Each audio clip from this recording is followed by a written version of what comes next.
First শটে আমরা দেখছি যে ক্যামেরা প্যান করে যাচ্ছে মুম্বাইয়ের আলো আধারি গলি দিয়ে, আর ভয়েস ওভারে বিভিন্ন ভাষাভাষী মানুষ যারা এই শহরে আউটসাইডার, তাদের চোখে মুম্বাই কীভাবে ধরা দিচ্ছে বা তাদের ইমপ্রেশন কি মুম্বাই সম্বন্ধে সেটা আমরা জানতে পারছি।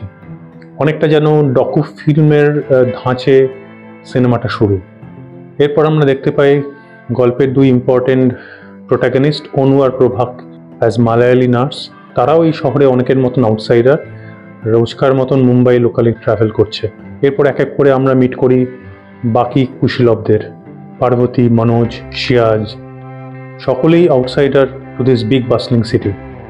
এই ফিল্ম তাই একটা লেভেলে রিলেশনশিপের গল্প, অ্যাবাউট আউটসাইডার আর বিগ সিটি। এই ফিল্মে কোথাও যেন এই লাইনটা বাই পাসিং এসছে, প্যারাফ্রেজ করে বলছি, জীবনে অনেকটা সময় মুম্বাই লোকালি সবার কেটে যায়। এই শহর দেয় অনেক কিছু, আবার নিয়েও নেয় অনেকটা। ফিল্মের ফার্স্ট হাফে আমরা জানতে পারি প্রভার হাজব্যান্ড জার্মানিতে থাকে, প্রভার সাথে বহুকাল কোনো যোগাযোগ নেই, প্রভা তার খোঁজ খবর জানে না, একাকী সে তার স্বামীর ফোনের অপেক্ষায় দিন কাটায়। অনু তার প্রেমিকের সাথে একান্ত মুহূর্ত খোঁজে এই বিশাল শহরের বুকে। পার্বতীকে তার বস্তি থেকে বিল্ডাররা উৎখাত করতে চায়, সে নির্ঝঞ্ঝাট মাথা খোঁজার একটা জায়গা চেষ্টা করতে থাকে। আর সেকেন্ড হাফে আমরা দেখি ফাইনালি পার্বতী মুম্বাই ছেড়ে গ্রামে চলে এসেছে, সাথে প্রভা আর অনু তাকে পৌঁছে দিচ্ছে। আর একে একে পার্বতী, অনু আর প্রভা তাদের জীবনের কোথাও যেন একটা পূরণ বা পরিণতি দেখতে পায়। ফিল্মটা তাই একটা হ্যাপি নোটে শেষ হয় বটে, কিন্তু প্রশ্ন রয়ে যায়, এই হ্যাপি নোটটা কি শুধুই তাদের মনের ভ্রম, ইলিউশন, ইম্যাজিনেশন? যেমন ফিল্মের শুরুতে বলা হয় মুম্বাই হলো মায়ানগরী, তেমনই কি এই ফিল্মের তিন প্রোটাগনিস্টের প্রবলেমের একটা অ্যাপারেন্ট সমাধান শুধু কি তাদের মনের ভ্রম বা illusion? Meditative, lyrical, like quality অনেকভাবে ফিল্মটাকে ডিসক্রাইব করা যায়। ফার্স্ট হাফটায় যখন মুম্বাই ফিল্মটা ব্যাকড্রপ, তখন আমরা দেখতে পাই যে কালার প্যালেটটা প্রিডমিনেন্টলি ব্লু, অনেকটা নিঃসঙ্গতা, একাকিত্বকে যেন নির্দেশ করছে। শুধুমাত্র যখন প্রভা তার হাজব্যান্ডকে কল করতে যাচ্ছে তখন আমরা তাকে লাল ড্রেসে দেখতে পাই।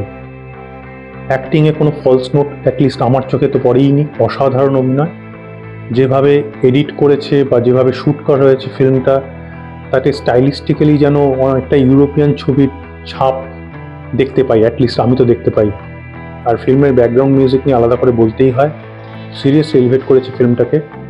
মিউজিক ডিরেক্টর তোপসে এখানে সিরিয়ান কম্পোজার এমা হয়ের হোমলেস ওয়ান্ডারারের কিছু পিস ব্যবহার করেছে এবং অসাধারণ। মানে পারলে হোমলেস ওয়ান্ডারার ইউটিউবে আছে, যে কেউ চাইলেই শুনতে পারে। কিছু কিছু দৃশ্যকল্প সত্যি মনে ধরে রাখার মতন।